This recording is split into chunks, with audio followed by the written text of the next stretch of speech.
A very good morning and welcome to welcome to Mornings with Ken Rosato. Welcome to being on. We are on. I am he. I am the guy of the name, Ken Rosato, and it is good to have you on. It is a Tuesday, July 21st, 2026. Excuse my laryngitis. We will take your calls at 888-658-0234, 888-658-0234. Meteorologist Mike Favetta has the forecast near you. Weather is brought to you by Viking Pest Control. Visit vikingpest.com. Well, hello, sir. We got some dark conditions in the Northeast right now, although not so bad in the Yeah. Southwest in LA, right? Yeah, the conditions are going to be very similar to what we endured on Saturday, with another round of very heavy rain coming in, the torrential downpours, the gusty winds. Already early this morning, sky starting to open up just across the border there along the Delaware. On the western side of New Jersey, you can see these storms beginning to develop. And because of the position of the jet stream, they might take this very severe type of storm formation, maybe even deliver a few tornadoes. So a lot of active weather shaping up right now where it looks to be clear, but as these storms progress eastward, they'll develop. Seemingly, it'll look like out of thin air. That's how volatile the atmosphere is. So it's along a line of fronts that move through, one delivering quite a punch later on this afternoon, giving us some heavy rains and delivering that wet weather throughout this evening. Could be upwards of 3 inches of rain with more flash flooding, similar to what we had on Saturday. Then by tomorrow afternoon, this nice lovely front pushes through, and that will deliver cooler conditions, nice dry air, making for a beautiful Thursday and Friday, and the high pressure's back in control into the end of the work week. As far as today, it's a level 3 out of 5. That's an enhanced risk of severe weather in this area of orange. Likely see maybe less of a threat up toward Bergen County, but beyond that, it looks pretty impressive into this afternoon and tonight. Then we're going to talk about the tropics in just a bit because you see there's a little bit of a break in the Saharan dust. Well, that allowed for Tropical Storm Bertha to form throughout the overnight, and that will work its way westward into Texas with some very heavy rain over the coming days. So that's something to keep an eye on. Smoke conditions aren't as bad, but again, keeping an eye on these storms that are just starting to develop here. We'll probably see some watches and warnings, maybe even this morning, as these storms keep developing. We'll talk more about your New Jersey forecast as well as other parts of the country coming up in just a few minutes.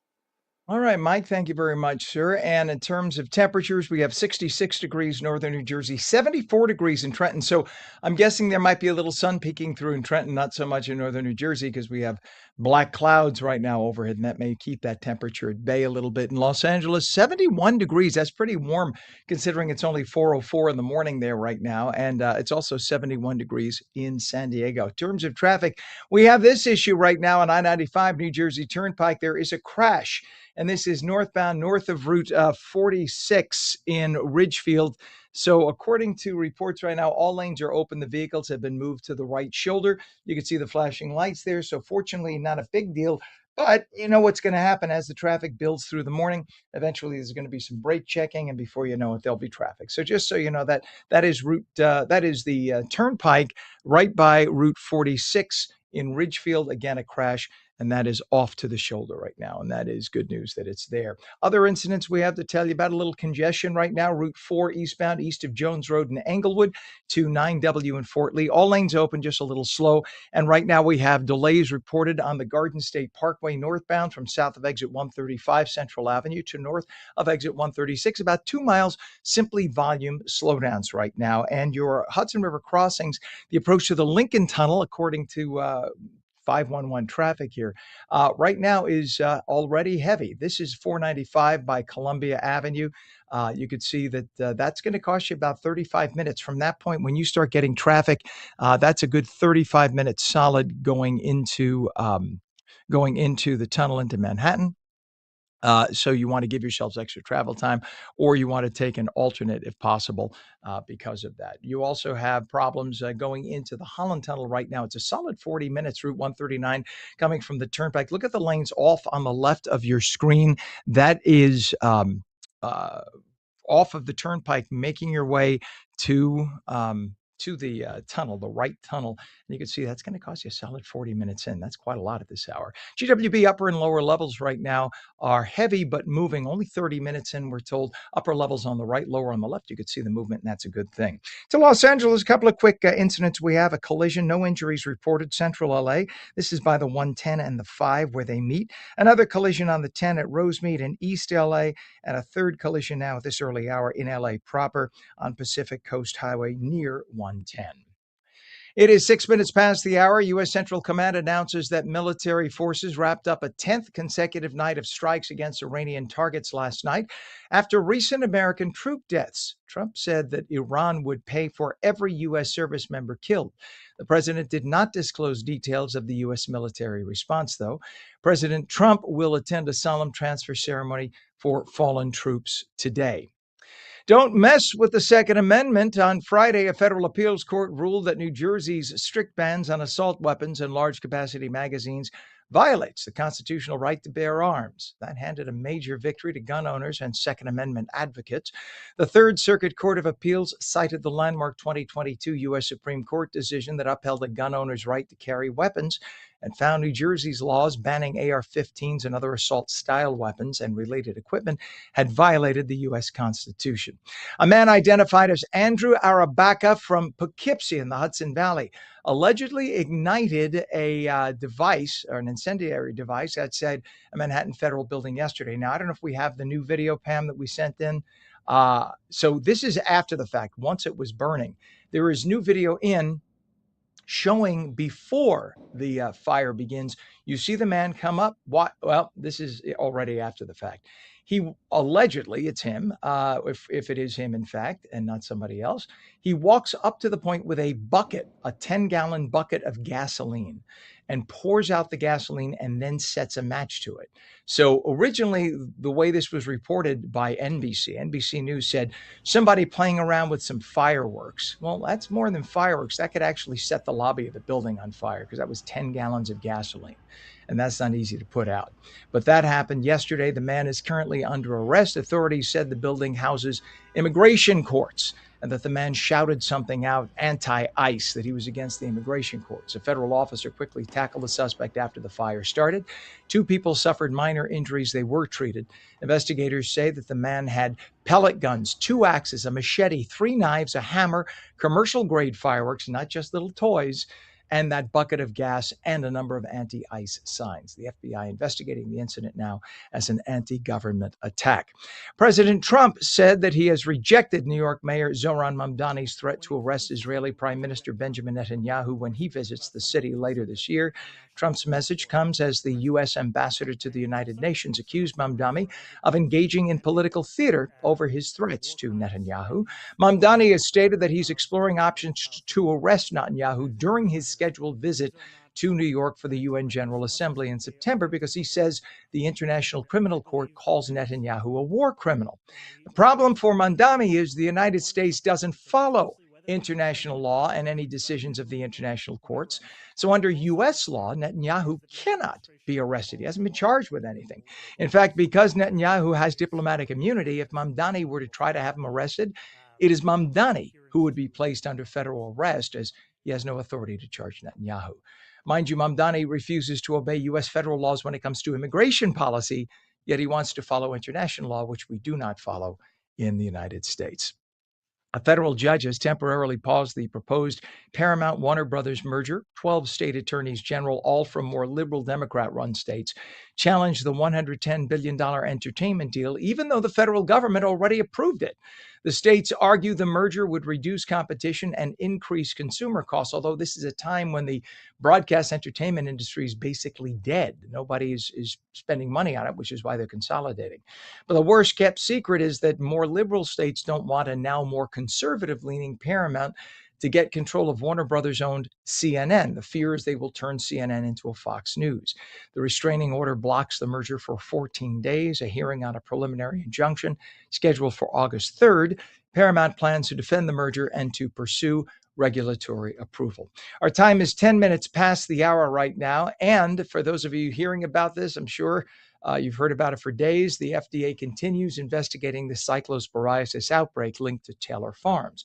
Now, there was a false positive lettuce test, but it did not change the investigation's findings. Officials say epidemiological evidence still supports the company's recall. More than 1,600 illnesses have been confirmed across 5 states. Taco Bell removed all Taylor Farms lettuce from its restaurants, and the voluntary recall remains active in a full 27 states across the nation. It is 11 minutes past the hour, and Great Britain is now run by a socialist. Andy Burnham, a self-described socialist, officially became Britain's new prime minister yesterday. He replaced Keir Starmer after the Labour leader resigned. Burnham promised major reforms and immediate cost of living relief. He pledged to end homelessness across the country. Burnham also vowed to continue support for Ukraine and stronger international partnerships. It's 11 minutes past. Former Olympian David Hearn will stand trial September 28th. He faces a felony charge for allegedly damaging the D.C. reflecting pool. Hearn has pleaded not guilty to the accusation. His attorneys want the case dismissed over evidence preservation concerns. Prosecutors claim the damage was well over $1,000, which makes it a felony. Cartel leader Ismael El Mayo Zambada was sentenced to life in prison. He pleaded guilty after prosecutors declined seeking the death penalty. Zambada apologized for his crimes during Monday's sentencing. Prosecutors linked him to decades of international drug trafficking, and he also faces $15 billion in financial penalties. His attorneys requested placement in a prison hospital due to health concerns. F-16 fighter jets intercepted a number of aircraft over northern New Jersey Sunday. The planes entered restricted airspace near Bedminster, which is where the president has his golf course, and East Rutherford. Pilots were alerted using safety flares during 2 interceptions. All aircraft were safely escorted from the restricted zone. Temporary flight restrictions covered the World Cup final area. Officials reminded pilots to review airspace rules before they take off and fly. And Vice President J.D. Vance announced the birth of his 4th child, a son. The baby, Alec Neil Vance, was born Sunday at Walter Reed Medical Center. Vance said his wife, Usha, and their newborn are healthy and doing well. The couple's 3 older children welcomed their new baby brother. The birth marks the first vice presidential baby in office in over 150 years. President Trump congratulated the Vance family on the new baby's arrival. 13 minutes past the hour. When we return, for parents whose children struggled with academics, attention, anxiety, or behavior last school year, now is an ideal time to get answers and put supports in place before school starts again. Plus, we have a thunderstorm coming this way. Yep, we'll talk all about it for New Jersey. Not so much for the Southwest, though. They're going to be pretty nice this morning. And we'll take your calls at 888-658-0234. You're watching Mornings with Ken Rosato, now live on the East Coast and the West. Don't go away.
Welcome back to Mornings with Ken Rosato. It is Tuesday, July 21st, 2026. Excuse me for looking to my left right now. And it is 16 minutes past the hour.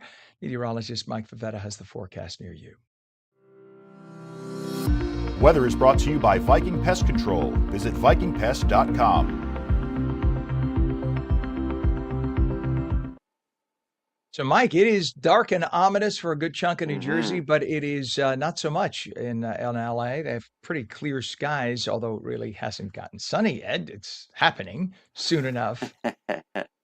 And Florida dodged a bullet when you just, especially Southeast Florida, when you consider Bertha, all of that Mhm. moisture along the Gulf. We'll give you those details in just a sec. First, the heavy rains on the way for today for New Jersey, already developing some thunder and lightning. You'll hear that shortly, if not already. They're north of Route 78, where those storms are currently developing, but the rest of the state taps into the potentially severe weather later on this morning into the afternoon, especially as the sun gets going. The Futurecast shows that with our next round of storms today, they'll clear out tomorrow with a few passing showers of the non-severe variety on Wednesday, and then beautiful weather for Thursday and Friday. Very lovely way to start off the weekend, and stays pretty into the weekend too, with nice and dry conditions, warm and sunny on Saturday. I think Sunday could bring back the threat of some more rain by the end of the weekend, even to the long-range Futurecast showing all of that wet weather headed out for tomorrow, bringing back dry weather on Thursday. There's our continued clearing for Friday,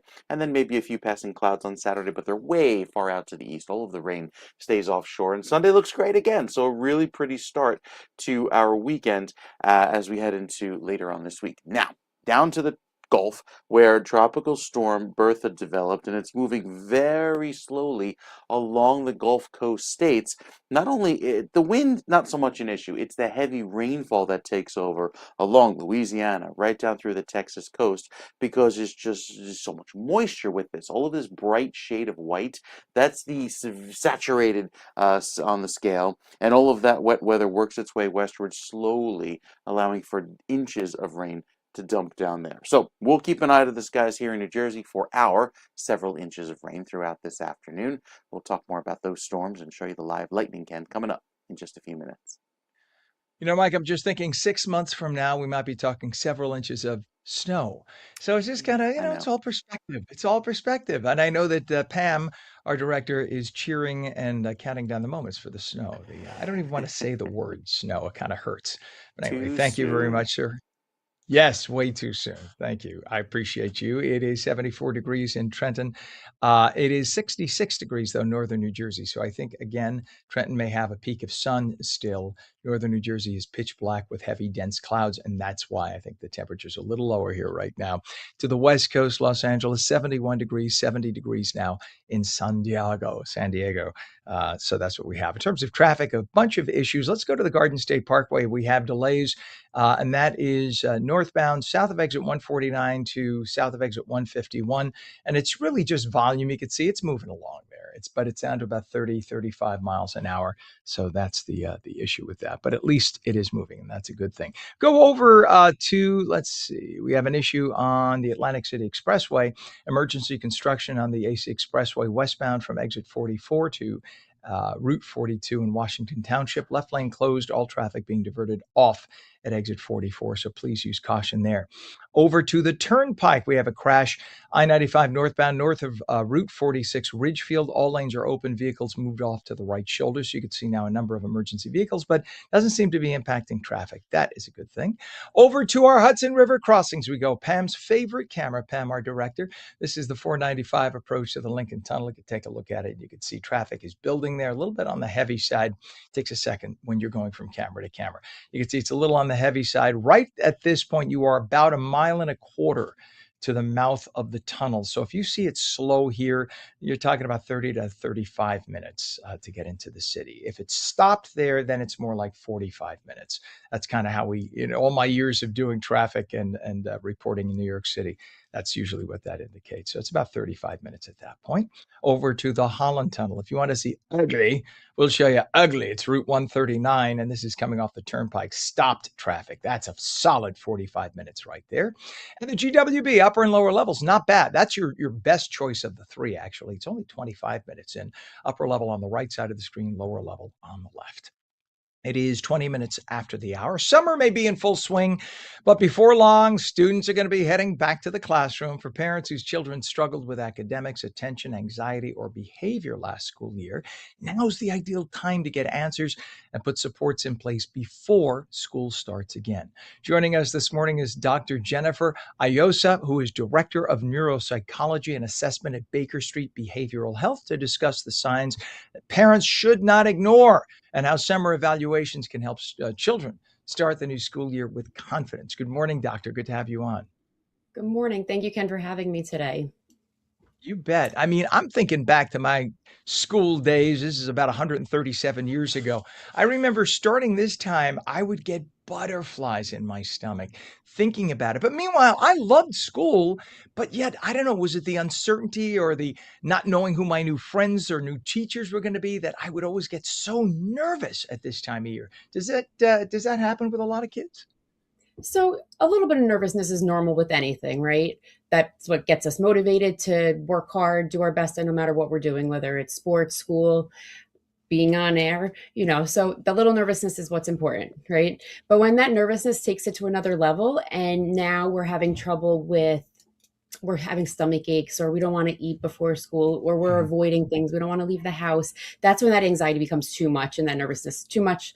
That's when it's like, okay, let's discuss, maybe we should have an evaluation to see if anxiety is an issue, or are there other issues going on, such as learning difficulties that might be causing that nervousness. And during the summertime, we have extra time, so we can get all those evaluations completed. That way you have a plan in place for the start of the school year. So when you say get all that completed, I mean, when they have their regular pediatric visit, should mothers and fathers say, little Joey or little Johnny or whatever is really nervous and withdrawn right now and isn't usually like that. Is that the time to bring it up and then maybe seek some children's therapy? Is that the route to take? That's a great time to discuss it. Talking to your pediatrician is always a great idea. If you feel parents know their kids the best, right? So always trust your gut instinct. And if you feel like you have questions, Baker Street Behavioral Health, where I am, that's somewhere you could call and just ask questions. It doesn't mean that you have to have an evaluation done, but ask the questions just so you can get clarity on whether you feel like your child's anxiety might be too much, or whether it's like the typical amount that you were having when you were a kid, where you looked forward to it, but you still had those butterflies. You got it. Doctor, couldn't they just, if even bypass the pediatrician rather, just simply call? And I'm assuming you could even do telemed with the children, correct? Yes. So I personally like meeting children in person. I just feel like with children, it's better to be one-on-one in a room together. However, we can do some of the steps through telehealth. So the initial meeting with the parent, that could be through telehealth. Some of the rating scales that we do, that we have the parents complete, that could be, and even the children, that they can do on their own virtually. And then having the children come in for a session or two to do all the evaluation work, whether we're looking at an attention difficulty, whether we're looking at a learning difficulty. That's the stuff that we do want to do in person. If an adult wanted an evaluation, that's something that we could do a little bit more virtually than just keep it virtual. However, I do like seeing kids in person. I think when you meet them, you get a better feel for them. They open up more that way too. And they see the comfort. They see there's nothing to be scared of, that it's actually a very good Yeah. comforting thing. And it's probably not a bad idea to introduce a child to counseling at an early age so that they understand this is not something that society stigmatizes anymore, that, stupidly society stigmatized it years ago. And it's a healthy and a good thing to go to counseling, even if you don't have major I mean, I admit it on the air all the time. I say, you see, even the fact that I said the word admit is an indicator, right, of the way society was. Counseling has helped me 100 times through my life. It's the most wonderful way of just relaxing. 99 out of 100 times, it's just my counselor listened to me and I got it off my chest. I just wish that every parent and child can understand and learn that counseling is there for them to be better. I agree with you. And sometimes it still could be a scary word. I'm going to see Dr. So and so. So I say, call me Coach Jen. Let's be your family coach. It doesn't always have to be called therapy. It doesn't have to be just directed towards a child. Whenever I work with kids in general, I say, this is for you and your whole family. It's not just you. Like, I have meetings with mom and dad on the side. So it just makes it feel like it's more like a group thing and not just like targeting the child. But Yeah. to go back to Well, the now, evaluation portion of it for academics, I right. just want to make sure we circle back to that. Please. When you, Thank you, so, doctor. Yeah. yes, yes. So, just when they're having struggles with the school, we want to just make sure that those areas of difficulty are targeted. So that's something that we can do in addition to looking at the anxiety or attention difficulties, but really honing in on if there's a reading disability, if there is a math Mhm. disability, and just being able to then provide what supports would be best for that child. And by doing that in the summertime, it helps it to be in place for September, where say Mhm. you went to your school district in September and you wanted to get that type of evaluation done. There's like a big process that takes place, and then it will take a couple months for that to get started, then to implement that plan. So you're looking at like a 3-month process. So when you do Mhm. it privately over the summer, it just gives that like kind of expedited and also more thorough, where we can look at the anxiety and attention if there is ADHD. So we're able to look at more of like the whole picture as well. And I'm glad you talked about the comfort with the counselor, also because I have a friend whose child was being bullied in school, and the child didn't voice that to the parents, but yet felt comfortable enough with the counselor to explain that, and it got dealt with. And as a result, the child had a great school year, but had they not spoken to the counselor about it, they probably would have had a miserable time. So, another example of how that's a very good thing, and counseling should. I mean, do most schools now incorporate the school psychologist, if you will, for kids? I know that years ago when I was a kid, they didn't have it, but I hear that many of the schools, the public schools in New Jersey, do now. Is that correct? That is correct. Most schools do have they have a school psychologist on staff. Most schools also have different counselors and therapists as well, just to focus on mental health and bullying and things like Right. that. So that is definitely a big improvement in school districts and just like in our country in Right. general, that we do offer more support wherever you go. So that is But what huge. rather than waiting till school, we got time now. You could go to a private counselor, private therapist, and take care of any challenges before the child starts a school year so that they start it right. Dr. Jennifer Ioza, Director of Neuropsychology and Assessment at Baker Street Behavioral Health. Give everybody the website, please, doctor.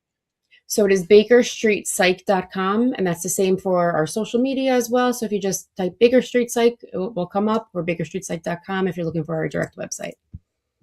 Fantastic. Doctor, thank you so much for coming on this morning. Thank you for having me. You bet. It is 28 minutes past the hour. When we come back, one New Jersey gallery decided to put a theory to the test by asking some of the biggest AI platforms a simple question. What are the best contemporary art galleries in New Jersey? We're going to talk about it when we come back.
morning, 30 minutes past the hour, Tuesday, July 21st, 2026. Welcome back to Mornings with Ken Rosato, live on the East Coast and now the West, and to our friends in the state of Florida with onfla.com. Meteorologist Mike Favetta has the forecast near you. Weather is brought to you by Viking Pest Control. Visit vikingpest.com. All right, Mike. So it is so sticky. I mean, here I'm Yes. inside in the inner sanctum Mhm. studios of On New Jersey, and with the AC cranking, I just had to dab myself. I was having a schwitzy moment.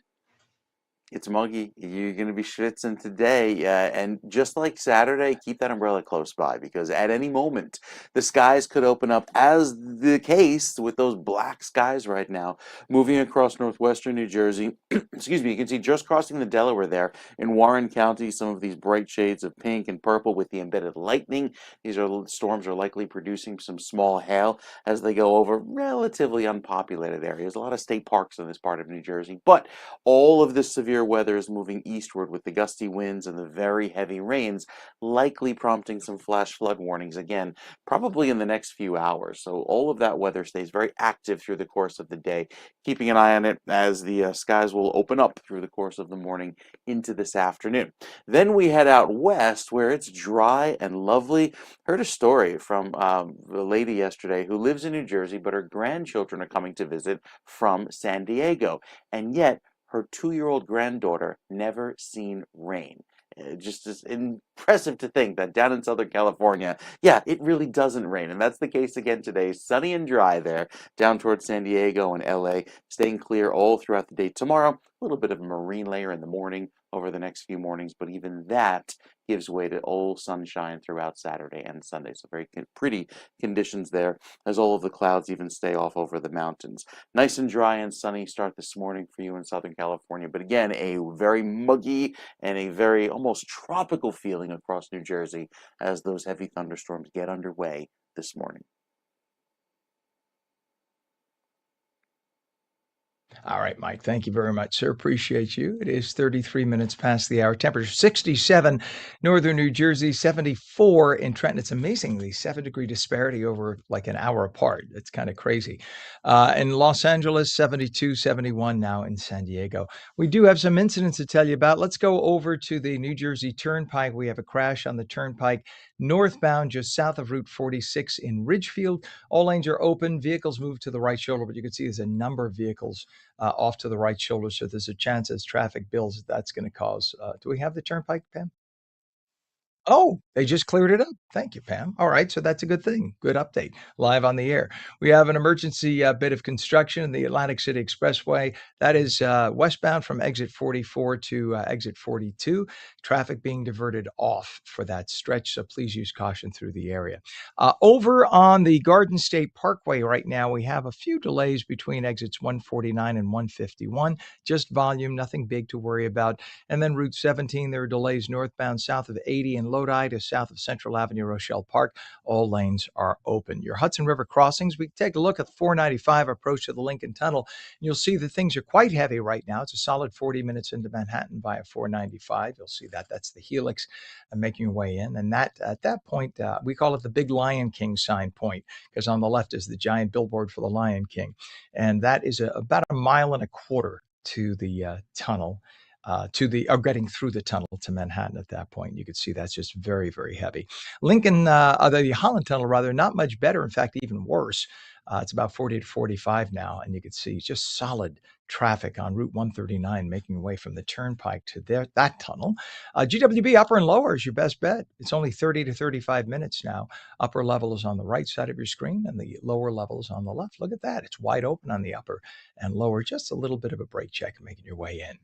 To Los Angeles, just a couple of incidents to tell you about. We have a collision right now in central LA at the 110 where it intersects with the 5.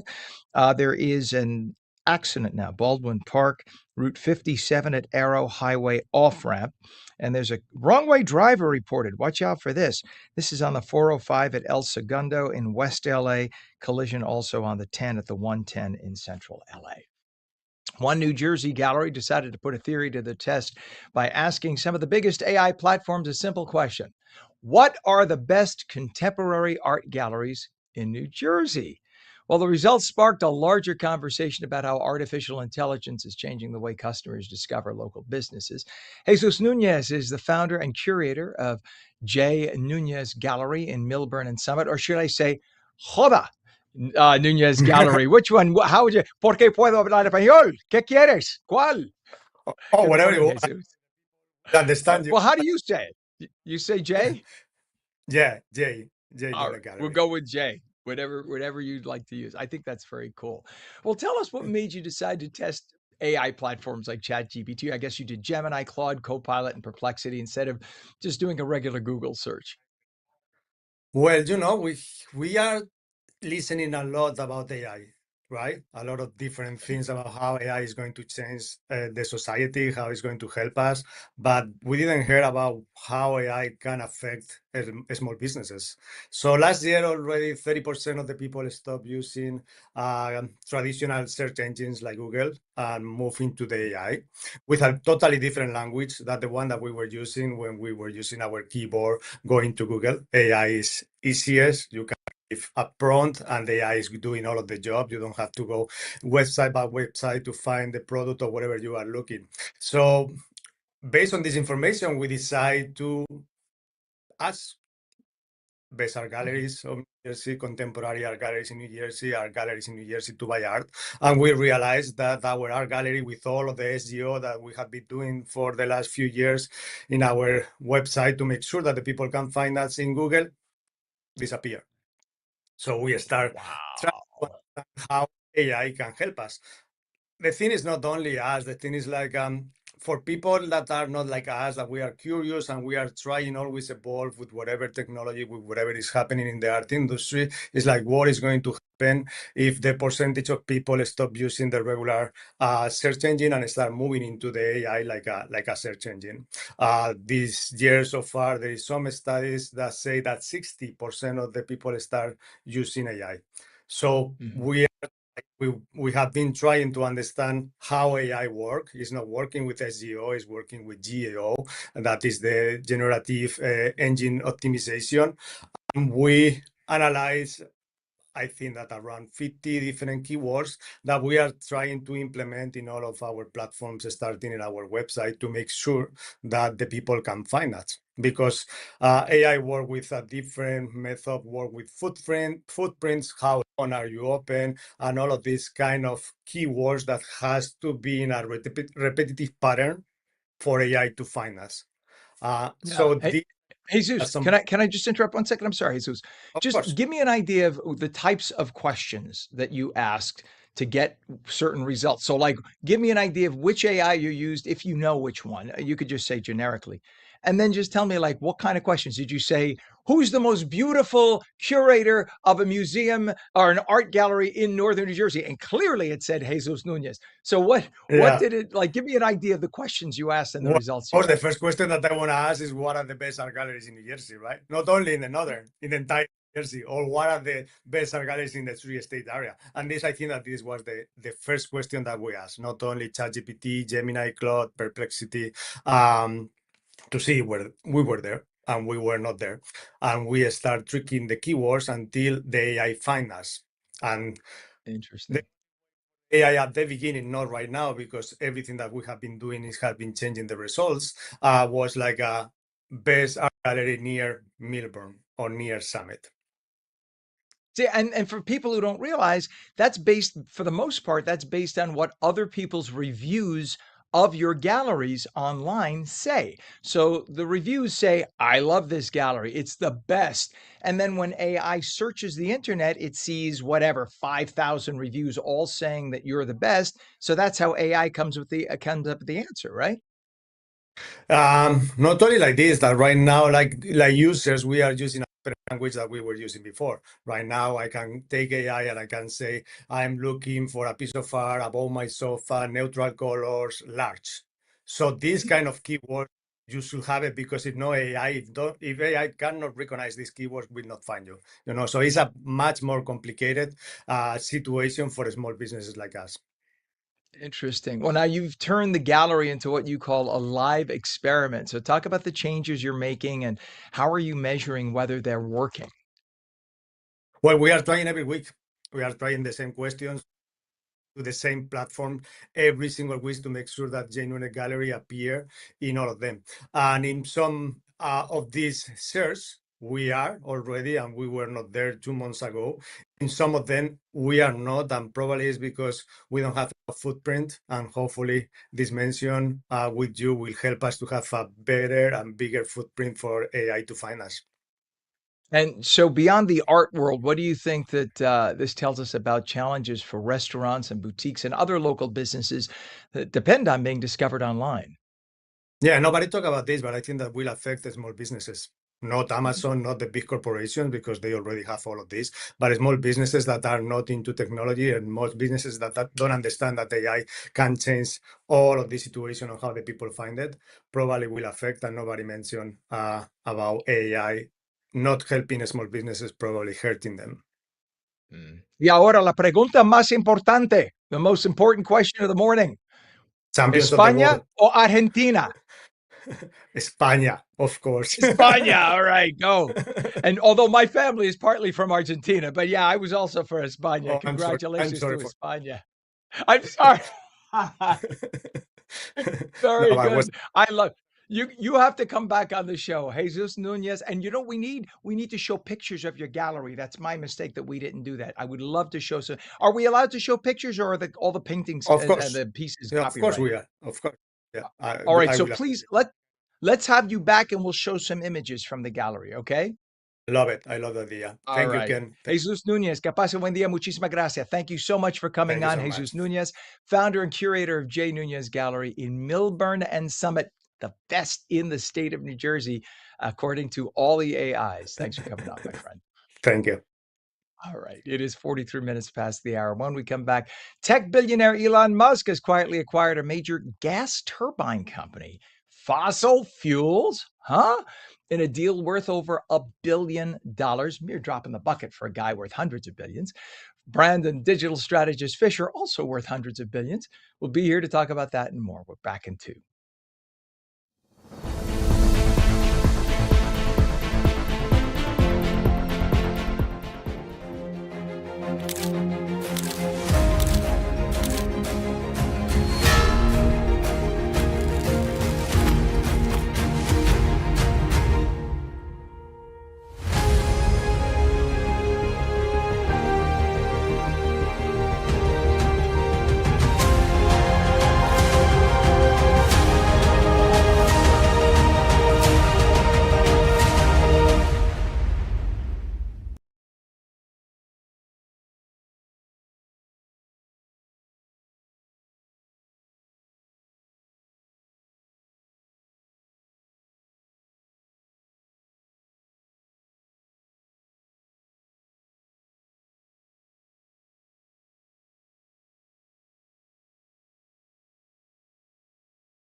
Welcome back to Mornings with Ken Rosato, 45 minutes past the hour, taking calls at 888-658-0234. Meteorologist Mike Favetta has the forecast for your city.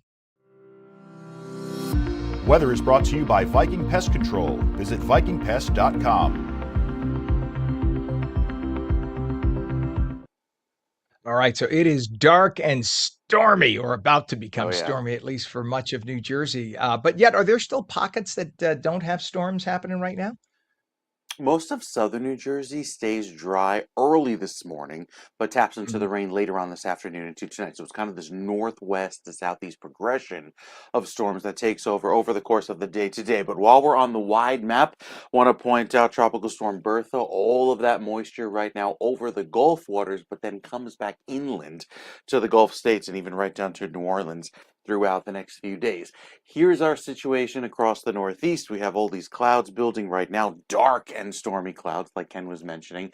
And of course, into this afternoon, it gets much darker with some more of those storms moving in. A lot of the smoke activity has diminished from last week, so that's some good news.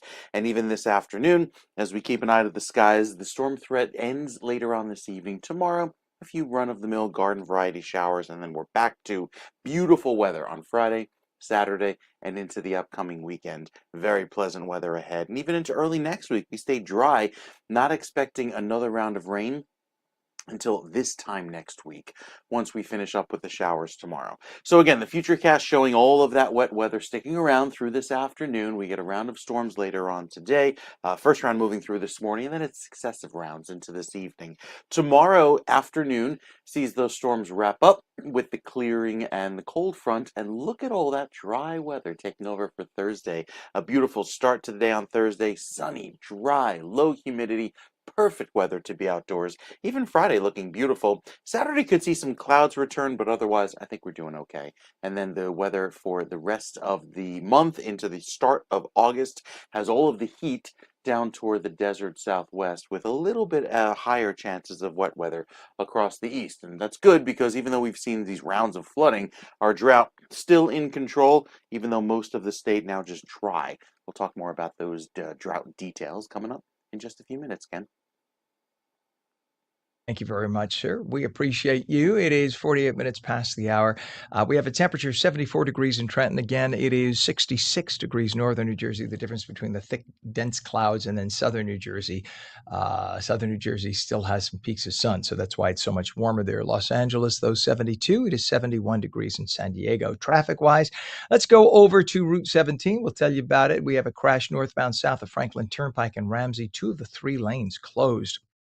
On the turnpike, there's a crash actually just cleared. Pam said it was just cleared. And that was northbound north of Route 46 in Ridgefield. That's good news. Atlantic City Expressway emergency construction westbound at exit 44 from 44 to 42. That's causing people to have to get off and divert. And that's always a bad thing. That's always going to cause delays. We have a down pole just reported. Route 70, both directions impacted eastbound. I'm sorry. Both directions impacted east of Route 37 in Manchester Township with all lanes closed. Now we go over to the Hudson River crossings, a 495 approach to the Lincoln Tunnel. We now have a crash, and that is eastbound east of the Turnpike, North Bergen Township. The center lane is blocked. So that's literally just behind that camera, just before where these people currently are. They had to get around it to get there.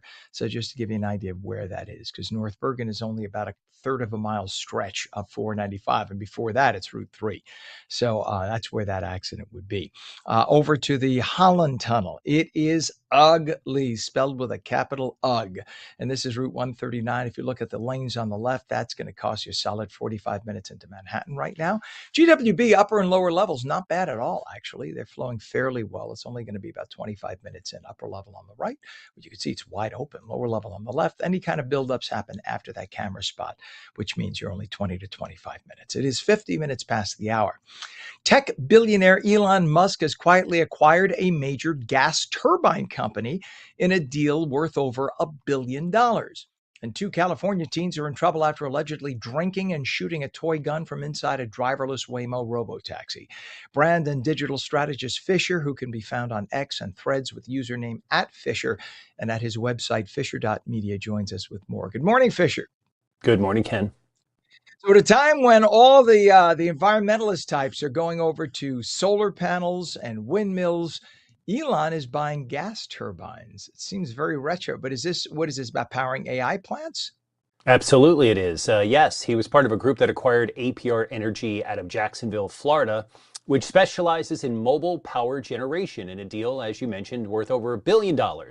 The transaction was disclosed via a FTC, Federal Trade Commission notice, with no formal public announcement. APR Energy operates a fleet of mobile gas and diesel turbines, providing more than 1 gigawatt of generation capacity. The units are trailer mounted, can reach full power quickly, and are designed for rapid deployment. The purchase provides Musk with dedicated, fast to deploy power generation assets to support, as you mentioned and suggested, xAI's data centers that power Grok and other related AI operations. xAI has previously utilized similar gas turbines for its Colossus supercomputers in the Memphis, Tennessee area to meet high electricity demands. The turbines help address power needs for AI training, where rapid deployment is advantageous compared to traditional grid infrastructure, which we've talked about at length right here on this show. The move adds fossil fuel-based generation capacity. Amazing. We could say that alongside Musk's existing investments in obviously Tesla's solar, battery storage, and electric vehicle businesses. So yes, mixing a little gas, a little some turbines in with the solar. So definitely a step out of his realm. I can't believe that he can even do this. This is crazy. I have a little gas, but that's a whole other story. You got a lot I of don't have a gas. turbine though. I don't have a turbine though. Maybe that's what Probably I can make should one do it. work. Yeah. Okay. Let's just stop being nasty. Okay. Stop. So, what happened with these teens in California from a Waymo robo taxi? They were in the taxi drunk. Well, clearly here's a question. If you're Mhm. drunk in a Waymo, can you be charged with DUI? That's a whole other You're show, about to but there's a find question. out, Ken. That's a good tee up of the story. Yeah, two teenagers, they were 14 and 15, drinking and shooting pellets from a toy gun from inside a driverless Waymo robotaxi. Waymo employees monitoring the vehicle's live interior camera feed spotted what they believe was a real weapon being fired and immediately called 911. The company remotely halted the robotaxi, told the passengers the vehicle was having mechanical issues, which if you've followed some of our Waymo stories, that's not hard to understand.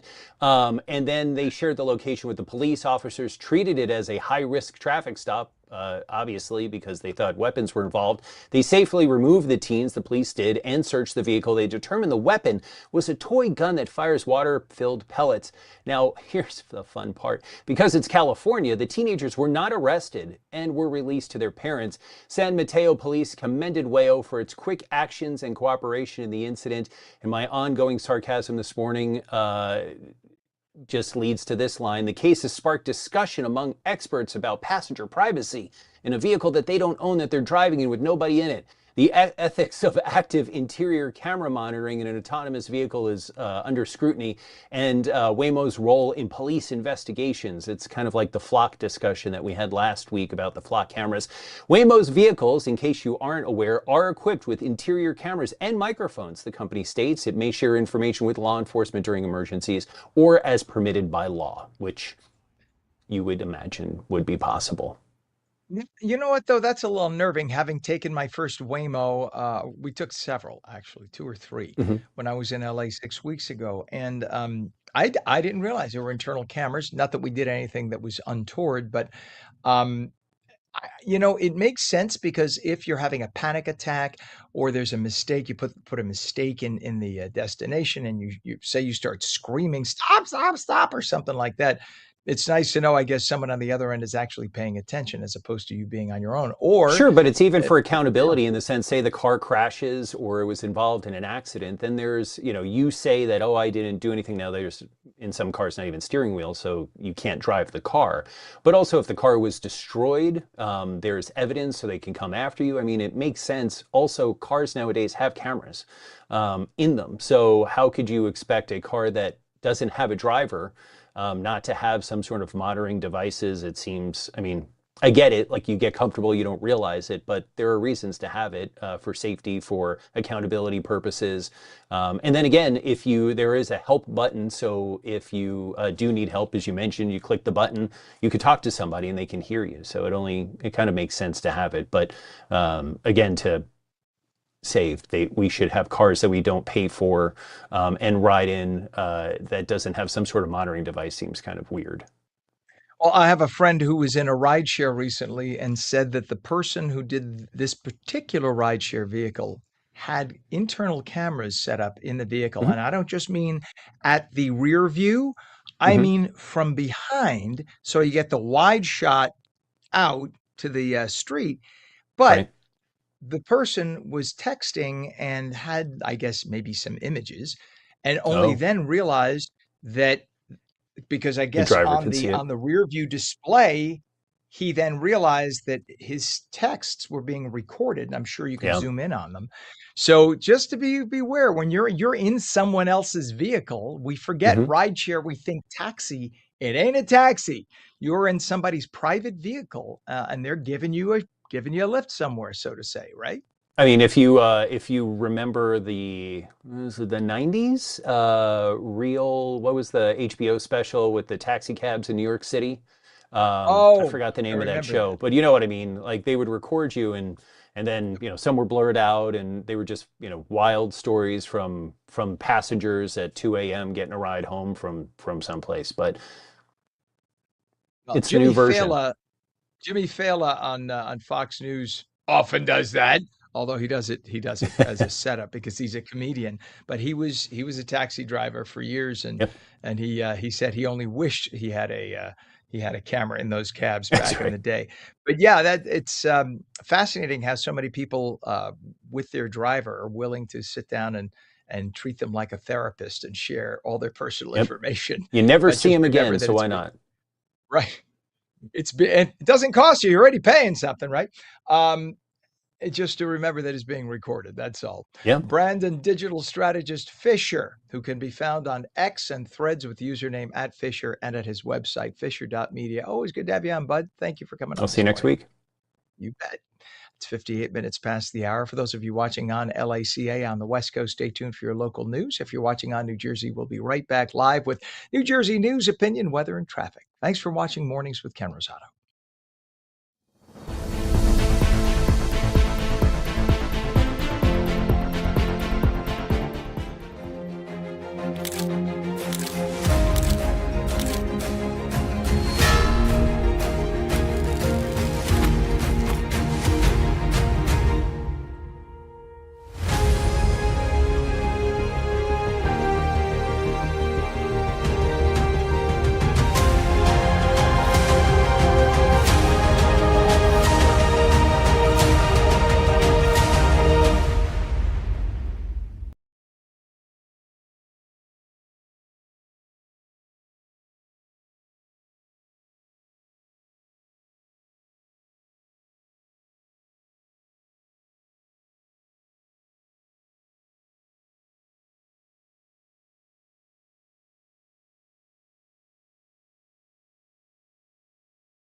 Very good morning. It is 8 a.m. Tuesday, July 21st, 2026. Welcome to On New Jersey Mornings. I'm Ken Rosato taking calls at 888-658-0234. Lots of clouds this morning, chance of thunderstorms, both morning and afternoon. They could be severe, highs upper 70s. South Jersey, though, right now, little breaks of sun. And then California, we just talked to, they're no longer joined with us right now, but they're going to have nice sunshine today. But talk about the weather near you, meteorologist Mike Favetta. Weather is brought to you by Viking Pest Control. Visit vikingpest.com.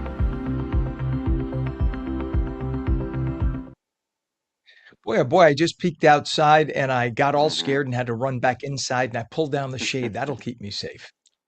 Ken, it's a little bit of a stormy start. Yes, you look out to the western sky, and the skies look black with these tall, towering clouds, providing some thunderstorms right now. Right along Route 80 and north of there, you see this stripe of red and some more storms developing across Route 78. So all of this weather slowly migrating eastward with some downpours, some heavy rain, thunder, lightning, and even some small hail as this wet weather works its way east, starting to enter Sussex County and then shortly Morris County, even down toward Warren and Hunterdon County, some of that wet weather moving in right now. Well, the heat is on. It is much warmer than this time yesterday, much more humid too. It feels tropical outside with dew points in the upper 60s and low 70s, a solid 13 degrees warmer than this time yesterday in Flemington. So the warm front is doing its job, warming things up and really destabilizing the atmosphere, making for these storms a little bit stronger as we go through the rest of this morning. This is just round one of potentially severe weather. The next round comes in later on this afternoon. You see these embedded downpours and shades of purple and even black in there. That's the intensity of the storms as they move eastward this evening. I think we see it all wrap up after 9 o'clock tonight. Could see about 2 to 3 inches of rain, so some flash flooding likely around the evening commute. And then again into the overnight, another shower or two, but it all wraps up by not late tomorrow, but really Thursday morning is where we enjoy the clear sky and dry weather. Could be a quick early morning sprinkle on Saturday, but I think most of that stays to our south, and we're dry for the rest of the weekend. So a much cooler and more tranquil finish to the work week after a little bit of a stormy midweek. Details on that coming up, Ken, in just a few. All right, sir. Thank you very much, Mike. It is 3 minutes after 8 right now. In terms of temperatures, we have, let's see, what do we have? Why am I getting barometric pressure instead? I did something. I messed up my reading. 67 degrees now, northern New Jersey. It is 74 in Trenton. It is 70 degrees in Cape May and 70 degrees also in Vineland. We have some issues to tell you about. Let's go over to Route 70, and this is down by, let's see. This is down by Manchester Township, down pole on Route 70. It says both directions, but as you can see there, way off in the distance, you can see the flashing lights about a half a mile, a quarter of a mile, just beyond that point. You can see it's only really, I guess, well, no, maybe it is impacting traffic in both directions. Pam, what do you think? Yeah, I see the emergency vehicles on both sides there. You can see the flashing lights right down the middle. So it is impacting traffic in both directions. All right, so that's Route 70, down pole. Just look out for that by Route 37 in Manchester Township.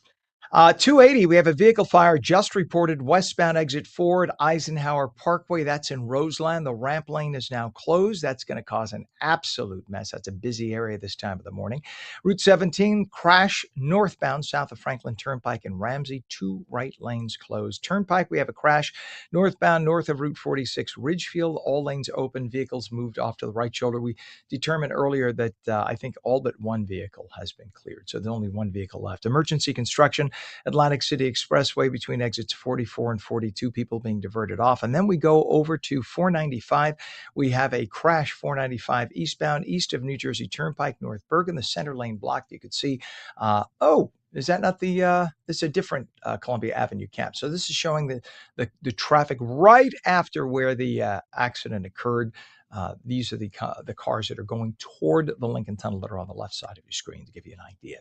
Over to 139, making your way to the Hudson River crossings, of course, as we continue to the Holland Tunnel. And you could see 139 is an absolute mess. Those lanes on the left side of your screen go to the right tube, and that is just not moving. Bumper to bumper, solid 45 minutes in. And GWB is your absolute prize for the day. The GWB is only 15 minutes in. Upper and lower levels just flowing beautifully. Don't tell your friends about it. Keep it our little secret so you can get into Manhattan quickly. It is 5 minutes after 8. We are now on the other side of an unforgettable FIFA World Cup hosted right here in New Jersey. An incredible game on Sunday to break down the tournament's impact, the atmosphere at New York, New Jersey Stadium, or we called it New Jersey, New York Stadium, MetLife Stadium, and what this historic moment means for the Garden State. We welcome our friend Tom Bergeron, founder, owner, and editor of Binge.com, business in New Jersey every day, Binje. Good morning, Tom. He's been on the ground through the World Cup. He's going to tell us all about everything. Good morning. Good to be here. Crazy event. Good for the state, good for the sports world. But at the same time, I think a lot of people are relieved that it's over. All the prep, all the stress, all the craziness, all the traffic. And that was great. It was exciting, but I think it's like planning a wedding. And then afterward you go, done. Am I wrong?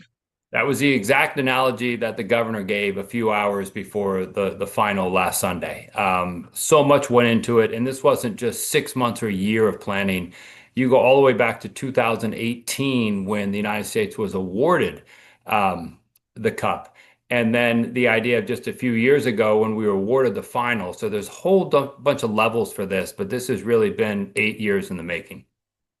Excellent. You spent months covering New Jersey's preparation for the World Cup. One of the few local journalists credentialed to be at the final, where people were spending 20 and 30 grand to get it, or more. I heard of some people spending 50 and 60 and up. How did you earn that opportunity to get there? Was it just your 40 years in the business, maybe in New York? Or did you just say, hey, Governor Cheryl, Ken Rosato is always so nasty about you on the air, but I'm nice. So look, this is a FIFA event. It is controlled by FIFA. They know what they're doing. Look, we cover everything, anything and everything in New Jersey. And when, I've always been kind of a soccer guy, but I knew this was going to be a huge economic impact. So starting back with the Club World Cup last year, I just started covering it like crazy, saying, here's how it's impacting small business and municipalities. And it was noticed. And I got a credential for the event, which wasn't as difficult to do, but some people were shut out. And to get a credential for the final, let me know that FIFA was recognizing that I had done a lot of coverage and had covered a lot of games. So it was nice to see that. Yeah. And what stood out to you most about the state's performance as a host? Do you think the state of New Jersey did a great job? The idea that we can do this, look, there's going to be a whole lot about New York, New Jersey instead of New Jersey, New York. We did get a lot of branding on it. Did we get as much money out of this as New York did? No way. And we knew that from the beginning. If you're traveling from around the world, you want to come to New York. But people understood what New Jersey was. And if there's 3 billion people watched the final, if just a small segment actually heard the word New Jersey for the first time, it's amazing what that does. I try to compare it to, the Olympics and past World Games. And I was telling someone how in the mid 90s in a younger time, I did the whole 30-day backpacking trip in Europe. And we went to Innsbruck, Austria. And why on earth would we go to Innsbruck, Austria? The only reason any of us had ever heard of it was because they hosted the Winter Olympics 20 years prior. Mm-hmm. So that little type of branding 20 years later pays off. And I think New Jersey will see the benefit of that as we move forward. Especially after seeing the videos of so many people having such a good time and really, I think, being pleasantly surprised about the US in general and New Jersey specifically. Just nice to see. It was heartwarming to see so many people from Europe and around the world, not just Europe, everywhere around the world where they had a team coming here. They just embraced the whole life of America. Do you think you're going to see a lot of folks in the next decade or so wanting to come here and move here? I was talking to the mayor of Hoboken the other day, and they had smaller events. And she said, look, it's Hoboken, and you think people have heard of us, but it's right across the river from New York. And foreign visitors came, and they went, and they saw it. And you have to see it once and go back and tell your friends. And they think, well, maybe the next time I come to New York, I'll go to Hoboken, I'll go to Jersey City. I will tell you, one of the big winners out of this event was American Dream. It was the unofficial Fan Fest headquarters. Travelers who came from around the world found it when they arrived at MetLife Stadium. It was amazing to me. I would spend pre-match at the American Dream. How many people didn't know it existed and were blown away from it? I know there's a proposal on the table. I know Senator Sarlo is a big proponent of it, to bring a convention center to where the old IZOD Center is. And as we look forward and what the future could be for New Jersey, If we added a convention center and an 800 room hotel and more ballrooms and more convention space, the Javits Center is not getting it done. It would bring so many more events to New Jersey. So the potential legacy of this isn't so much that we can host Taylor Swift or we can host an international soccer game or potentially get another Super Bowl. It's the idea of what do we have in New Jersey? American Dream is a good start. A convention center would be unbelievable. You put those two together with an 80,000 seat stadium, and the sky's the limit for what we can attract. Here, let me float an idea for investors. If we created some kind of an express train that can go from the Meadowlands and the potential convention center to Manhattan and back, you create something like that right there that just drops you off right there. I think that's it. The sky's the limit because there'd be no reason to have to spend $10 million a day to stay in New York when you could stay right where the action is by the Meadowlands, by the stadium, I should say, by American Dream, and by the convention center. That would be perfect. That's what I would do. I would definitely be that guy. You're absolutely correct. If anyone would come to a convention center, whether it's for a high school volleyball tournament or a car show or a Super Bowl, okay, do they want to go to New York City for the day? Absolutely. If they could stay here, would they visit American Dream for a day? Absolutely. After they go there for a day, might they come back a second day? Absolutely. The idea to build economic impact in the area, we just need a few more things to do and gather here. People pointed out MetLife Stadium is really a suburban stadium. It's kind of in the middle of a parking lot, unlike some of the other cities. So to have more things around it, like American Dream, like a convention center, would do the state wonders. I'm with you. I'm with you. I mean, think about it. An express train could get you in and out of Manhattan 10 to 15 minutes from that point. If it just flew right in, it'd be so easy. Looking back at the final between Spain and Argentina, which was one of the most incredible, I don't care if you hate soccer. That was one of the most incredible matches, especially that last 15 minutes. Unbelievable. The tension, the screaming, etc.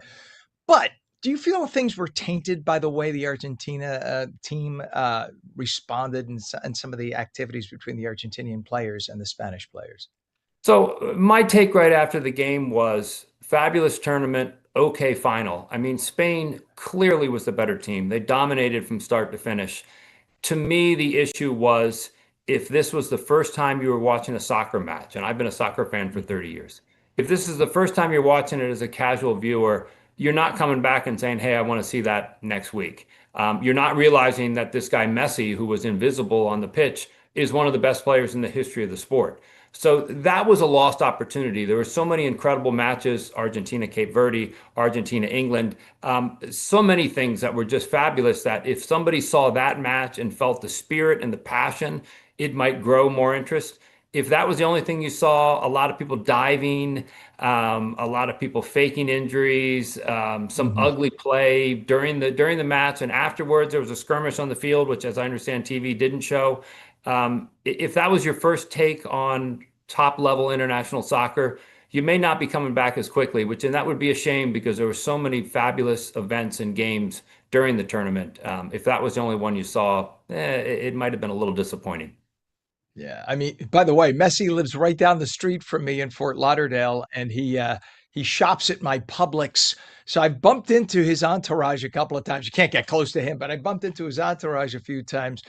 Seems like a nice enough guy, but something tells me that Messi's getting a little soft, living the American lifestyle. But nonetheless, listen, I'm just glad everything is over, but that overall, I think America showed itself to be a fantastic place for the world. The founder, owner, and editor of binge.com, business in New Jersey every day, binje.com. Tom Bergeron, my friend, thank you so much for coming on this morning. My pleasure. You bet. All right. It is now 68 degrees at 8:14. When we come back, as artificial intelligence becomes part of our daily lives in workplaces, classrooms, and even our decision making, how do we make sure we're using it wisely? We're back in 2 minutes.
Welcome back to On New Jersey Mornings. I'm Ken Rosato at 8:17, taking calls at 888-658-0234. Meteorologist Mike Favetta has a stormy forecast near you. Weather is brought to you by Viking Pest Control. Visit vikingpest.com. Well, Mike, I peeked outside and I got scared and I came running back in and cowered under the bed sheets. Is that wrong? It's well, it's one way to avoid the storms, but there are some more storms on the way, Ken. So this will be the case throughout the afternoon. Another round of wet weather later on today. We had our first round moving through northern New Jersey early this morning, even dropping some visibility. You can see it right here, slowly trekking across northern New Jersey. This is over the last 90 minutes. These storms have only moved a short distance, and so that means the flooding concern is there through this afternoon with more rounds of rain on the way. And as temperatures hold in the 80s, it's a very humid and a very kind of heavy feel to the air, especially with humidity this high into this evening. So we don't see the humidity break until tomorrow afternoon. That's when the front pushes through, dries us out, and lets the air turn to a refreshingly dry, beautiful, sunny feeling throughout the day on Thursday and Friday. So we get one more day of really muggy weather, but again, the severe threat is really today. And you can see these storms kind of pop up in the last few frames here, seemingly out of thin air, because that's what they'll do today, giving us our threat of severe weather and flooding into this afternoon. The UV index, yes, it says 8, which is very high. That comes from a computer, but there's not going to be a whole lot of sun today, especially with these storms moving on in. And you can see them here developing right along the front as we go into this afternoon. So with that futurecast pointing to the more severe weather into this evening, probably around the evening rush, we could see the roads flood again, just like they did on Saturday with some gusty winds. Then tomorrow starts to see some drying, maybe some clouds in the morning, but we turn drier by the afternoon. And Thursday looks gorgeous. Lots of sunshine, low humidity, temperatures back in the 80s. It's like that Southern California weather that takes us into Friday and even the first part of Saturday. I think Saturday morning with a little bit of an easterly breeze could have a few sprinkles around, but they shouldn't last very long, and we'll be back to sunshine by the afternoon. Sunday warms up to 84, a very pretty finish to the weekend, and we have more dry weather on the way. We'll give you those details coming up on the 7-day in a few minutes. All right, Mike, thank you very much, sir. It is 19 minutes past the hour. We have 68 degrees right now in northern New Jersey. It is 74 degrees in Trenton. Again, Trenton seeing some peaks of sun, whereas the northern half of the state right now is pitch black. It is covered by dense clouds. And if you're not already getting a thunderstorm, you're going to get one probably very shortly. In terms of traffic, let's take a peek if we can. This is Route 21 in New Jersey, about a block from McClester Street. This is the closest we could get you to a disabled tractor trailer on McClester Street southbound, approaching Polaris Street in Elizabeth. This is right by the Newark-Elizabeth border, not far from the airport. So you're looking at the Newark side right here, but that's just because we got you as close as we could. The left lane is blocked. That's causing a little bit of traffic. We have a vehicle fire right now, and unfortunately the camera is out from the 511 system. But 280 westbound at exit 4, Eisenhower Parkway, Roseland, the ramp lane is closed. We have a down pole, Route 70, both directions, east of 37 in Manchester, with all lanes closed, and a crash now, Route 17, northbound, south of Franklin Turnpike and Ramsey, with 2 right lanes closed. Emergency construction, Atlantic City Expressway from 44 to 42, everybody being detoured off, and your Hudson River crossings. Lincoln Tunnel right now is actually about 35 minutes in. You can see it's very heavy, although it is moving slowly. Pardon me. There's an advertisement for the bus lanes. See how that's just flowing right in beautifully. That one bus that went flying by, no traffic at all. But if you're in the car lanes, those 3 lanes there where the red box truck is, see the red back? That's going to cost you about 40 minutes in. Over to the Holland Tunnel, 139 off the turnpike into the tube is just bumper to bumper. Both tubes, absolutely a mess. So good luck trying to make your way in right now to Manhattan via the Holland Tunnel. The prize of the morning, the GWB. How do you spell GWB? The GWB is absolutely traffic-less. It is about 5 to 10. This is about as good as it gets. GWB is moving beautifully. It is 21 minutes past the hour as artificial intelligence becomes part of our daily lives in our workplaces, classrooms, and even our decision making. How do we make sure we are using it wisely? Tech entrepreneur and author Nitin Seth is back with us this morning to talk about the next chapter of living and leading in the AI age. Good morning, Nitin. Good morning, Ken. Great to be back. Good to have you back on, my friend. AI has become even more integrated into everyday life. We had somebody on before, the owner of an art gallery. I don't know if you saw the segment, and he was saying that he wanted to see how the different AI platforms would answer the question, who has the best art gallery in northern New Jersey? And all the platforms said his gallery was number one. I tested it, and it came out that way. But it really comes down to what people post about the gallery, right? If the internet is a buzz with 1,000 people saying the best art gallery is X, Y, and Z, that's what AI is going to spit out, right? No, that's right. AI doesn't invent insights on its own. It relies on data, available data. So yeah, if AI is giving that answer, it is because there is data that supports that. And this might be a self-fulfilling prophecy on his part. I mean, this could be a brilliant PR stat because if you think about it, he could get 1,000 people to post that that's the greatest art gallery. Then he comes on a show like this to talk about it. Now you got thousands more who are going to check it out. Before you know it, it just becomes exponential in growth, right? Yeah, I think that's the thing about not just AI, but the nature of digital technology, that it amplifies. So it kind of becomes like an echo chamber. What you are seeking. You kind of you find more of that, and you can amplify that, and that works both ways. That's a positive thing in terms of amplifying positive helpful messages. It can also be a negative thing. So yeah, that's a nature of digital technologies, that it amplifies any message. So, Nitin, in the last few months, AI has become even more integrated in everyday life. What's changed in the last few months? The frontier models are continuing to become more and more powerful. And there is kind of like a race to super intelligence, or mimicking human intelligence. And we are making progress towards that, and I think that's very exciting, because what you can do with AI, the type of decisions you can drive, new research, innovation, that's, it just opens up so many new frontiers. At the same time, I think the limitations of AI also become more evident. That it's not that you fill it, shut it, and forget it. That you give it to AI and just let it be. And to my mind, the role of the human, becomes even more critical. That hey, there is an extraordinarily powerful force, but you can't let it be on its own. Otherwise, it's kind of may go in a completely different direction, and the need for that human interaction, and I may even say human control and direction setting, I think is also becoming more and more evident. Interesting you say that because what I often do just to see what's in the news, I'll say, give me the top 30 American news headlines in 3 sentences apiece. I often use AI for that. And the interesting thing is, I will get specific points of view politically, and I didn't ask for it. So now I have to guide AI and I say, give me 3 versions of the same news headlines in the United States, one from a conservative perspective, one from a liberal perspective, and one straight down the middle. It's amazing what you get.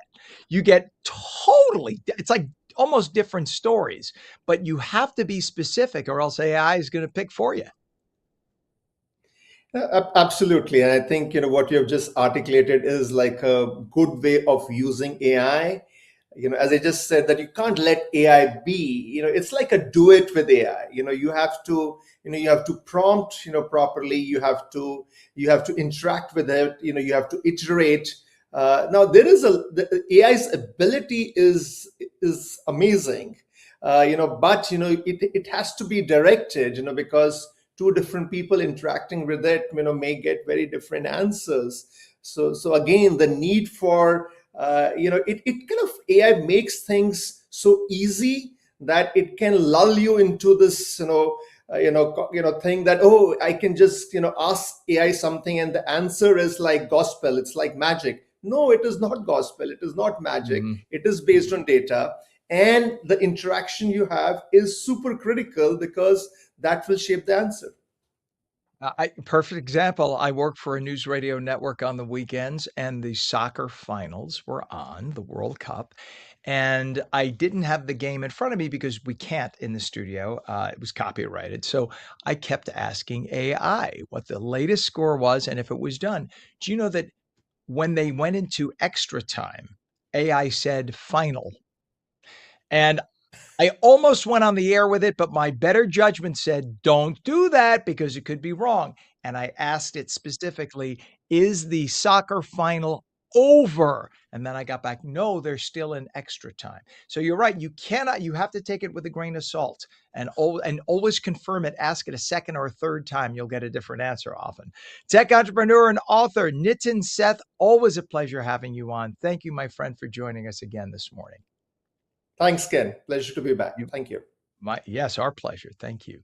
It is now 70 degrees in northern New Jersey at 8:28. When we come back, we'll speak with Miss New Jersey as she's about to compete for the title of Miss America. Phone lines open 888-658-0234. Going to have some storms in the northern half of the state of New Jersey. Southern half partly cloudy to mostly cloudy right now, but they'll get storms in the next few hours to this afternoon. You're watching on New Jersey Mornings. We're back in 2.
Very good morning, Tuesday, July 21st, 2026. We have a temperature of 68 degrees now at 8:30. I'm Ken Rosato. Welcome back to On New Jersey Mornings. Meteorologist Mike Favetta has a stormy forecast near you.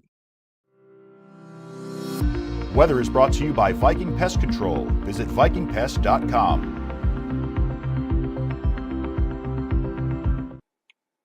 So, Mike, are these storms going to last much of the day then throughout New Jersey? They will last, I think, on and off throughout the day. Even though southern New Jersey, Ken, doesn't tap into the severe weather until this evening, a lot of it starts off to the north and then gradually works its way south. So maybe some light rain by the midday, but the real action gets going just in time for the evening rush, where there could be some gusty winds, some heavy downpours, and with that, gusts already out of the south and east, kind of adding fuel to those storms later today. The pollen back to low, and you can thank the breezes off of the water, and of course a little bit of rain for that. They were a little bit higher elevated yesterday, but nothing like the 103 degrees back in 2011. We are much cooler today, although the humidity is rather high, and daylight hours starting to get shorter minute by minute as we head into after the summer solstice. So here are the storms early this morning, most of them across northern New Jersey, north of Route 78, and into this afternoon. Not really a day for the beaches, even though the water temperature invitingly warm. You'll have plenty of great warm weather on the way for Thursday and Friday where the sun returns. So today's severe risk, you see that shade of orange? That's level 3 out of 5 on the scale, 5 being the worst. And there's likely going to be some embedded thunderstorms that could feature some downpours, maybe some small hail, right up there at 100% with your precip chance. Tomorrow, much less of a chance of rain, and then as we head into Thursday and Friday, it's bone dry with that gorgeous weather returning.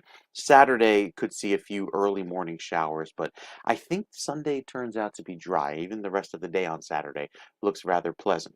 So the reason for the clearing later tomorrow, this lovely cold front which comes through, does a great job of drying us out, switches the wind direction around, and puts this big blue H in our skies. Well, you won't actually see it up in the sky, but it'll bring back a lovely shade of blue, allowing for plenty of clear sky. And there's that rain that tries to inch northward, but I think most of it stays to the south by the time we get to Saturday afternoon. The 7-day forecast, lots of sun going into Thursday, Friday, Saturday, and Sunday. Just a bit of wet weather today. Could be a lot of wet weather depending on your location. And then by early next week, some wet weather returns as our next front moves on by. But even this weekend, look at down the shore, temperatures in the 70s with sunshine. It will feel fantastic. Nice way to keep July going strong.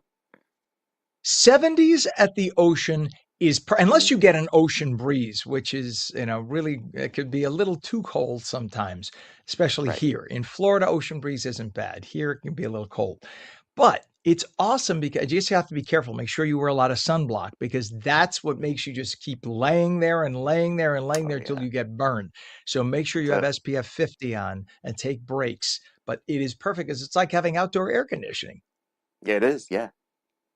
So there you have it. All right, my friend. Thank you so much. We will check back, Mike. It is 67 degrees northern New Jersey, and it is 74 degrees in Trenton. Again, the difference of having a little peak of sun in Trenton and no sun in northern New Jersey, where you have the dense clouds and the storms about to happen. In terms of traffic, we have a bunch of issues. Let's see. Let's first go.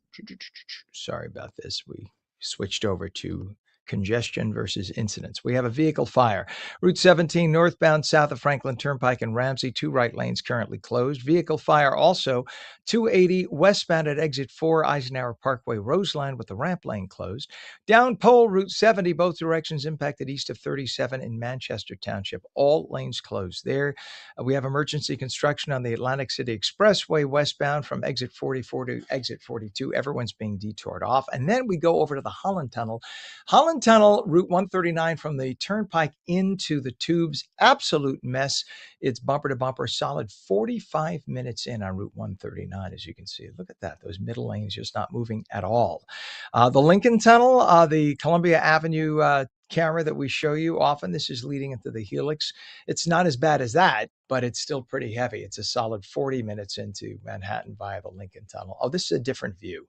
This is about a mile and a half back. So you can see there's a little motion there. As you get to within that 1 mile zone is where it stops. And then the GWB upper and lower levels, the 8095 approach is wide open. It's only 5 to 10 minutes in. So if you don't like congestion and traffic, that's the way to go. And just drive a little further south on the Henry Hudson Parkway, aka the West Side Highway, once you get into Manhattan. It is 8:36 and fresh off being crowned Miss New Jersey 2026. Kylie Jean Wright is preparing for one of the biggest moments of her life as she gets ready to represent the Garden State on the Miss America stage. The September 6th broadcast to originate from West Palm Beach, Florida. But Beyond the crown, Kylie's also a second-degree black belt, a former collegiate wrestler, a passionate advocate for women's safety through her work with TAKE Defense. And joining us this morning is Miss New Jersey 2026, Kylie Jean Wright. I do not want to be the person to cross you, Kylie Jean, because I think I would end up in the hospital. But that's a very good thing that you've done all this. So first off, congratulations. Thank you so much. You are from Egg Harbor Township. You're New Jersey through and through, right? What's the experience been like since hearing your name announced? It has been so crazy and still so unbelievable. I've had the honor of just traveling all across New Jersey, all across the state, seeing so many different, just so many different towns. And I mean, again, it is so unbelievable. It's almost been a month, but it still gets me sometimes. You know what? Look, I'm from lower New York State. I'm from Westchester County. I moved to New Jersey in 2023. I haven't looked back. New Jersey, I'm sorry, 2003, not 2023, 2003.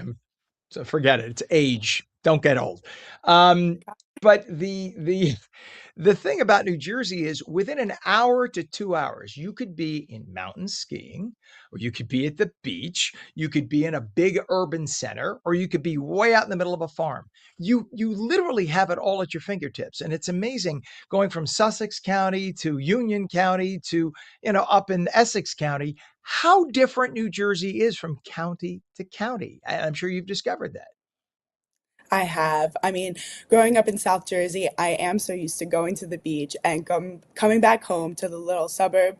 But then traveling as Miss New Jersey, I've seen North Jersey, I've seen New York, I've been to Philly, and it reminds me that this is a small state, but we have so, so much. Well, listen, being that you're from South Jersey, here's the big well, there are two controversial questions in New Jersey. Is it Taylor ham or pork roll?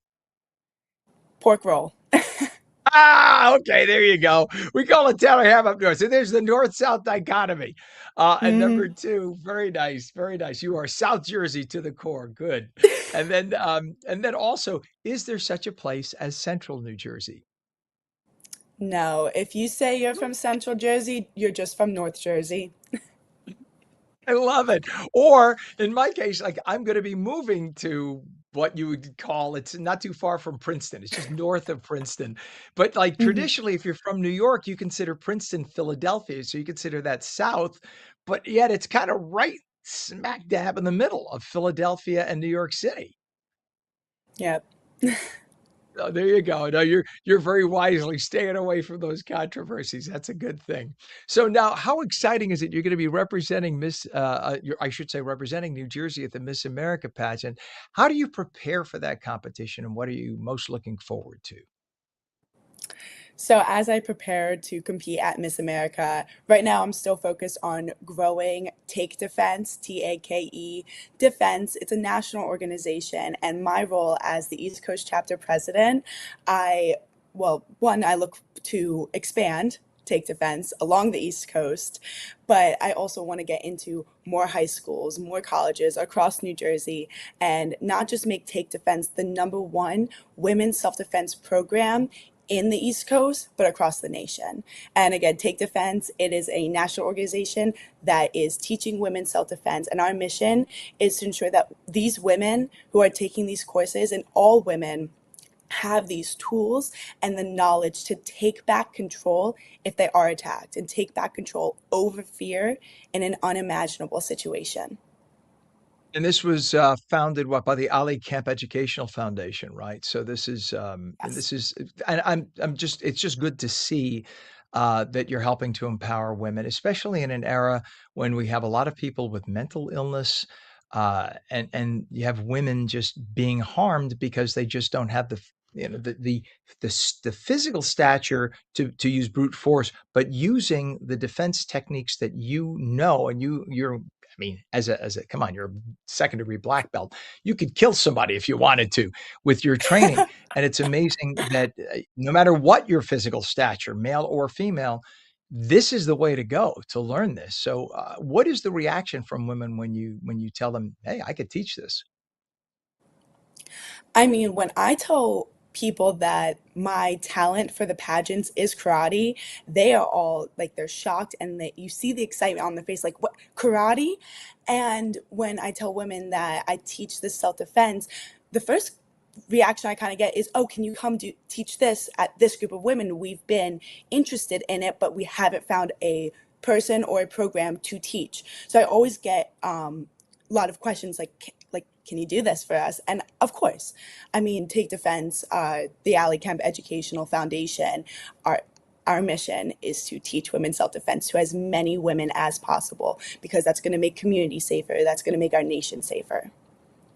Well, you've earned more than $26,000 in scholarships. You plan to continue your education at Stockton University. What's your degree going to be in?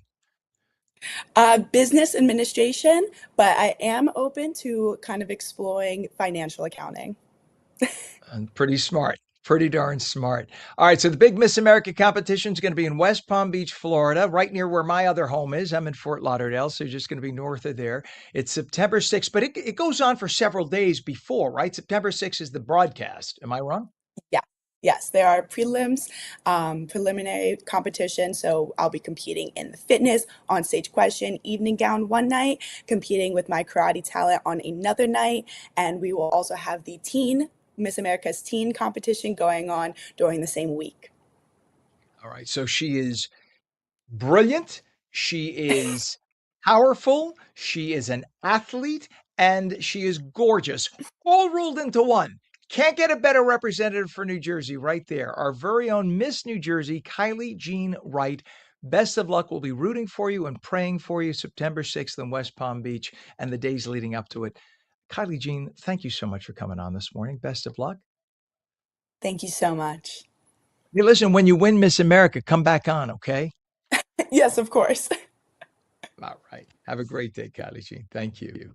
How cool is that? It is now 67 degrees, 8:43 when we come back. Artificial intelligence driving a boom in data centers across the country, but those data centers require massive amounts of both electricity and water to keep the systems cool. We're going to talk about that when we come back.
Welcome back to On New Jersey Mornings. I'm Ken Rosato, 846, taking calls at 888-658-0234. Lots of clouds this morning throughout the northern half of New Jersey, mostly cloudy this morning in the southern half, but not entirely. We're going to see some thunderstorms this morning in the north, not so much in the south. this morning, but they'll get it later. Meteorologist Mike Favetta has the full detailed forecast for the Garden State. Weather is brought to you by Viking Pest Control. Visit vikingpest.com. So try to get to work a little early, leave a little early, give yourself extra travel time because you don't want to get caught in a big downpour. It's true, because after 6 o'clock, that's when the skies open again, just in time for the tail end of rush hour. Could be delivering another heavy punch of the flooding rain. So the severe weather outlook shows that bright shade of orange for most of New Jersey, level 3 of 5 on the severity scale, 5 being the worst. There's even a 5% chance of a tornado, similar to the situation we had on Saturday, where no tornadoes were reported in New Jersey, but the potential is there. And even with the flooding risk, this is the more significant concern, with a level 2 of 5 on the scale. Could see upwards of 2 inches of rain up in northern New Jersey, where already the skies have opened up. And then we head down further south, and there's still the potential there for some heavy rainfall as well. The last 30 days have been wet, close to 200% of average in many locations. Certainly no rainfall deficit for most of the state, but the long-term drought, this goes on for months. You can see just how bad the impact has been because it was a very dry spring.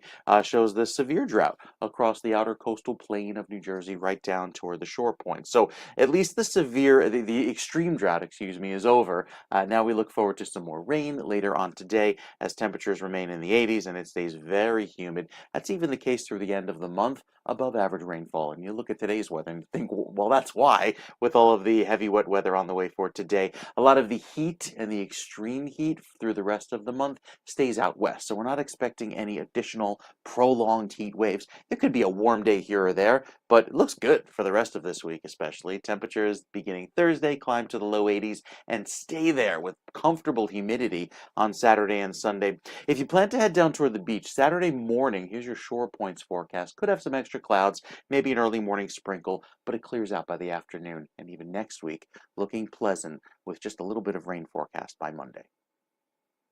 All right, Mike. Thank you, sir. Much appreciated. Have a wonderful day. Try to stay away from the storms yourself. It is 68 degrees now, northern New Jersey, 74 degrees in Trenton. Excuse me as I hit the cough button to clear my throat. It just muffles the sound a little bit. Hope you didn't hear the cough. All right, it is 8:48 right now. In terms of traffic, we have a crash on Route 17 southbound north of Paramus Road in Ridgewood. Left lane is closed. Route 280, we have a vehicle fire.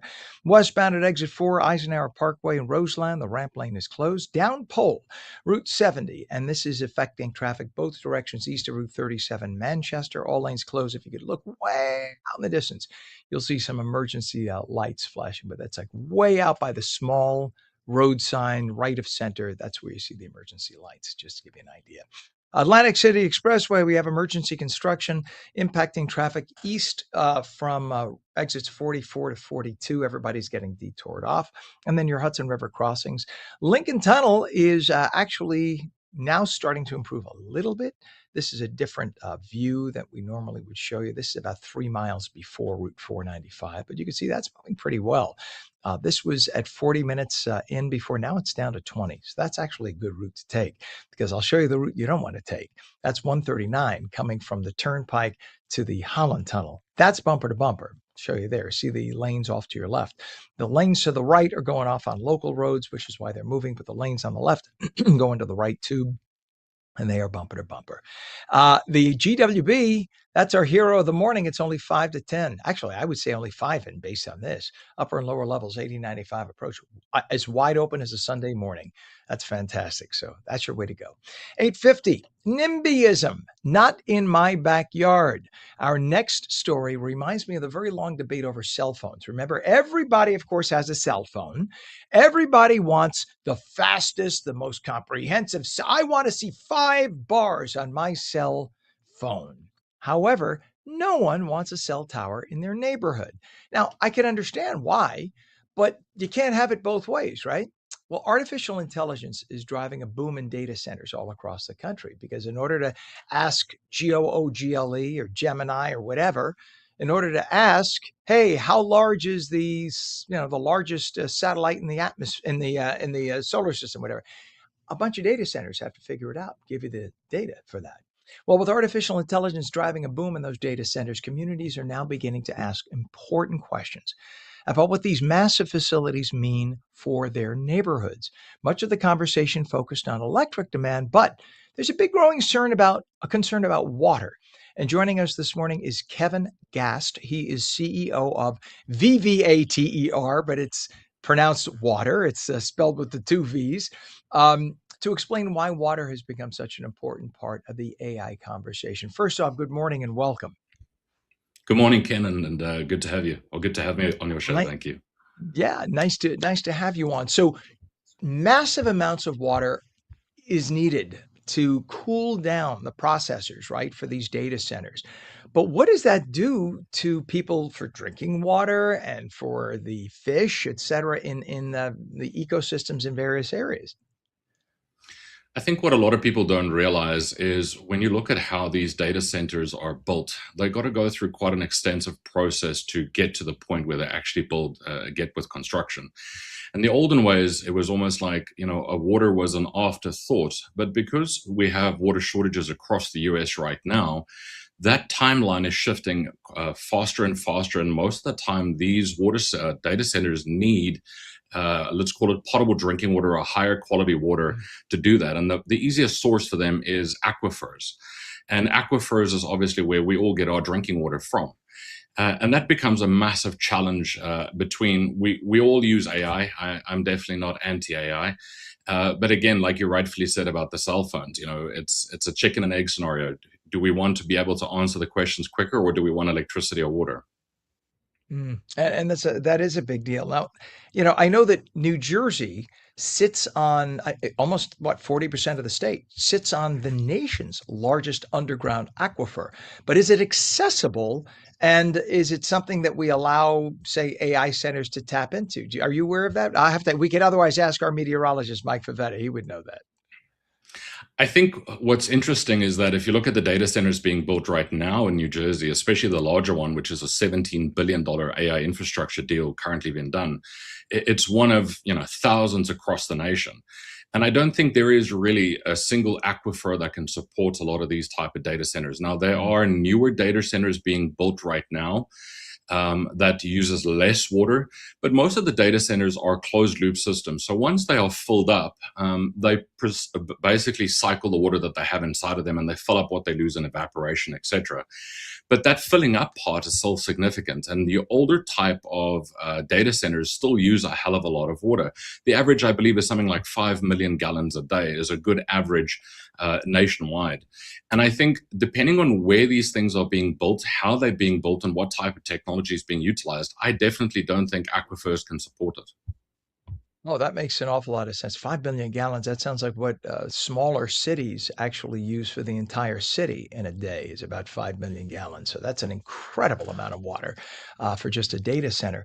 So I know that there was a proposal from one of the tech companies with Pulte Homes to, rather than having one centralized data center that uses massive amounts of electricity and massive amounts of water, they would distribute it among thousands and thousands of homes. They'd have a unit the size of an HVAC system that would sit on the person's property, and it would be one of thousands of mini AI centers. So it would use much smaller amounts of water to keep cool, much lower amounts of electricity, etc. Now, granted, it would be multiplied by thousands, but rather than have it focused in one community, in one area, it would be sprinkled all over the country, much like Elon Musk said we could use all of the Teslas, right, to act as data centers.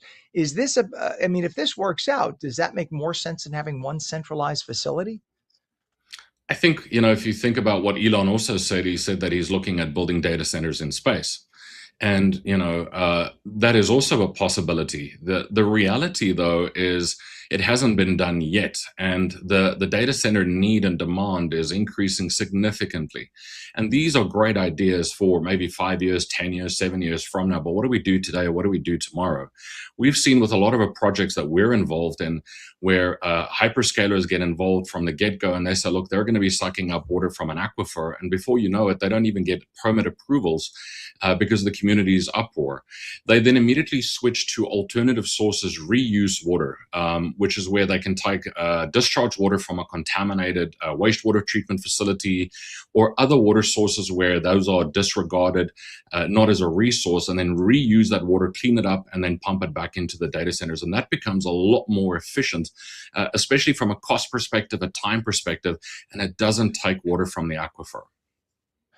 Kevin, we have about a minute left, but I want to talk about your company, Water, VVATER. You focus on water technology. So, how are you helping to address the challenges that are coming with all this growing water demand? Yeah, we're one of a handful of companies currently in the US classified as advanced water treatment. We're at the cutting edge of what is sort of doable in that space. And we basically are one of the leading entities around specifically reuse water, taking contaminated water, cleaning that water, and then reusing it again, be it for data centers, industrial food and beverage manufacturers, even wastewater treatment facilities. And I think that's the reality right now, is that we don't have more water being made. I mean, what a lot of people don't realize is water is just one big recycling system on planet Earth. The water that the dinosaurs were drinking is probably the same water that you're drinking today, or even the water that was inside of the dinosaurs you're probably drinking today. And Earth just circulates that water constantly. So there's not new water coming from somewhere else. And if the key is, if we can figure out how to reuse the existing water, then we try and solve a lot of these challenges like data centers. And that problem's only going to get bigger and bigger. Hey, brilliance. Hey, just reminding everybody, when you're out at the space station, you are drinking the very water that you urinated in yesterday. And it sounds gross, but between either reverse osmosis or evaporation, you produce 100% pure H2O at the end, right? So it's fully potable water. So people just get grossed out at the thought, but it is what it is. Hey, think about it. Millions of fish are in a lot of the freshwater ponds that people are drinking water from too, and they do lots of stuff that we don't want to think about. All right, Kevin Gast, CEO of Water, VVATER. What's your website? Just vvater.com, straightforward. Please come back again, because it's great to speak to somebody who is on the cutting edge of this technology and can talk about it. We appreciate you coming on this morning, Kevin. Thank you, Ken. You bet. All right, 8:58 right now, and the temperature is 68 degrees. Meteorologist Mike Favetta says clouds. If you're not getting thunderstorms this morning, you're going to get them later in the day. So just be prepared at some point for having severe weather. And thank you for watching on New Jersey Mornings. We'll catch you again tomorrow morning at 7. Have a great day.